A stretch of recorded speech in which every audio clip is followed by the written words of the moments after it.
Hi, Nick here. It's the end of January and we're all back from a well-deserved break and getting ready for the season that lies ahead.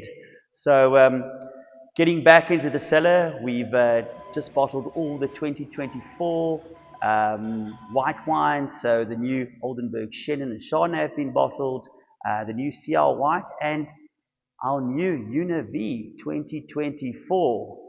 If you've tasted the 2023, just as good, maybe even better, but you'll have to wait for that one before we release it. In the cellar at the moment, we are also just topping all our 2024 red barrels, checking the sulfurs and making sure that the wines are going to be healthy for the next 3 months while we go through the harvest period. But Chris and I have been very busy in the vineyards. We've already pulled the first samples of grapes.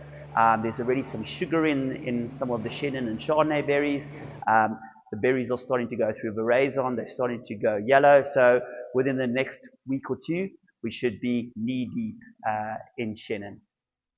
So you're probably wondering what this clay structure is that I'm leaning on. This is a amphora.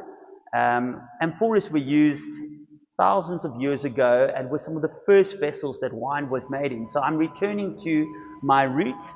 It's going to be the first time I'm making wine in amphora, and I've actually got 2 of these Minetti amphoras. They're from Italy, from the town of Florence, handmade. And if you actually take a look at the back of the amphora, you'll see the signature of the potter that built this beautiful clay pot. So I'm going to be using the amphoras for Grenache, for the Oldenburg VIneyards Grenache. We'll be fermenting inside the amphora. This is a 500-liter amphora. Once fermentation is dry, we'll be turning it onto its side, digging out the skins, pressing the skins, and then returning the wine back to the amphora to age for 14 to 16 months. This amphora will form a component of the Oldenburg VIneyards Grenache, and it's going to bring in some lovely minerality and freshness into wine. So I can't wait to try this baby out. So you're probably wondering what Christo's up to. Let him tell you. Hello, Christo here. I'm standing in a 20-year-old Cabernet block notice on Oldenburg. As you can see at the back of this, the lady is busy with green harvesting. A very important thing we do on the farm. We do it at 80% Verizon. Verizon is this when the berries turn red, and we come through and then we sort out everything that's less than 50% on Verizon. So all the green bunches, everything we're cutting out, and the shoulders as well. And that makes a big influence on the quality of the grapes. As you can see, this is a beautiful vine exposed to this in the afternoon sunlight, and you'll see all the grapes. This is past 80% Verizon. So we will come past and cut everything off that is on the greener side or less than 50% Verizon. So you'll see this little bunch that is green.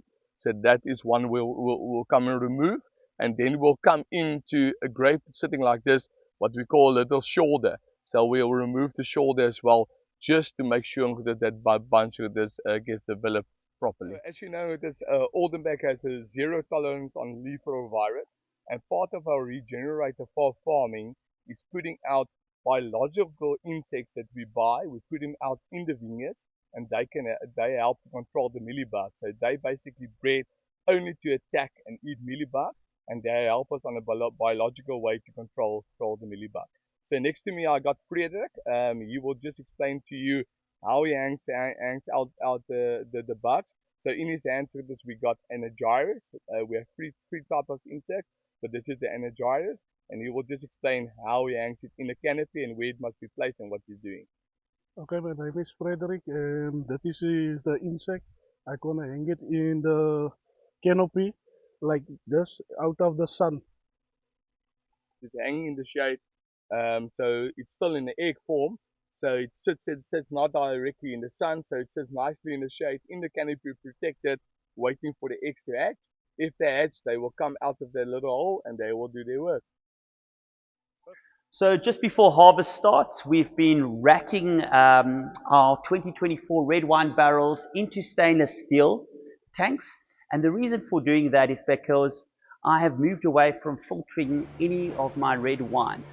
So about 3 or 4 times in the span of 18 months that the wine ages in barrel, we will rack it to stainless steel out of the barrels very carefully, leave a little bit of the lees and sediment behind, That then gets washed out by the barrel washer, and then we return the wine back to barrel. The reason for this is that every time we rack the wine, we clean the wine a little bit, and then when we get to bottle the wine, we don't have to filter at all. So all part of the natural winemaking process that we're following here at Oldenburg Vineyards.